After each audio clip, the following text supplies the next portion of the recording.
And now sentest thine hand from above, and drewest my soul out of that profound darkness. My mother, thy faithful one, weeping to thee for me, more than mothers weep the bodily deaths of their children. For she, by that faith and spirit which she had from thee, discerned the death wherein I lay, and thou heardest her, O Lord, thou heardest her, and despisedst not her tears. When streaming down they watered the ground under her eyes in every place where she prayed. Yea,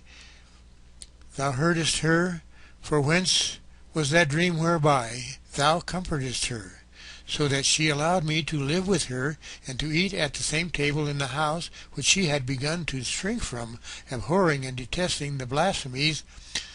of my error, for she saw herself standing on a certain wooden rule, and a shining youth coming towards her, cheerfully and smiling upon her, herself grieving and overwhelmed with grief.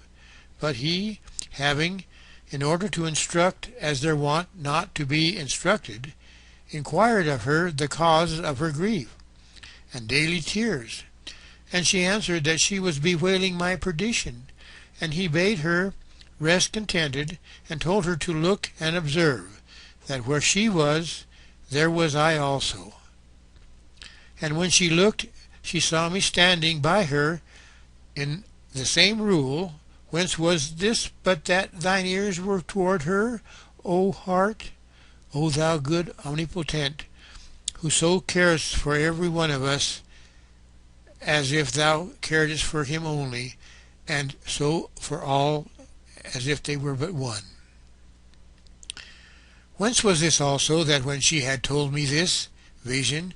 and I would fain bend it to mean, that she rather should not despair of being one day what I was? She presently, without any hesitation, replies, No, for it was not told me that where he, there thou also, but where thou, there he also. I confess to thee, O Lord, that to the best of my remembrance, and I have oft spoke of this, that thy answer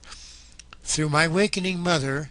that she was not perplexed by this plausibility of my false interpretation, and so quickly saw what was to be seen, and which I certainly had not perceived before she spake,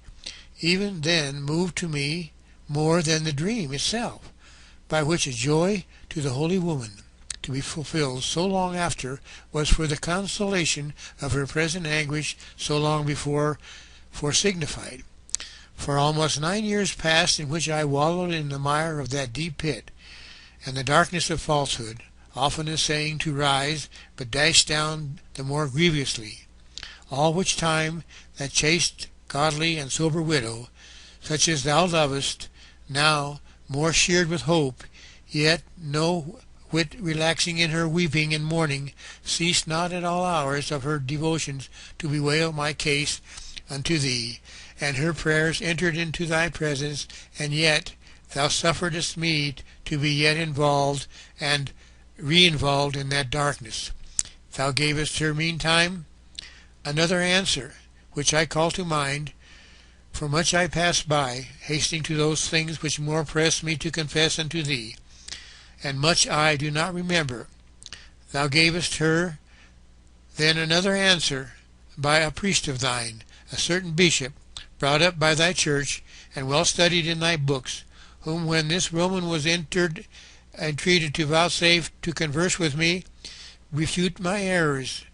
unteach me ill things, and teach me good things. For this he was wont to do, when he found persons fitted to receive it. He refused wisely, as I afterwards perceived, for he answered that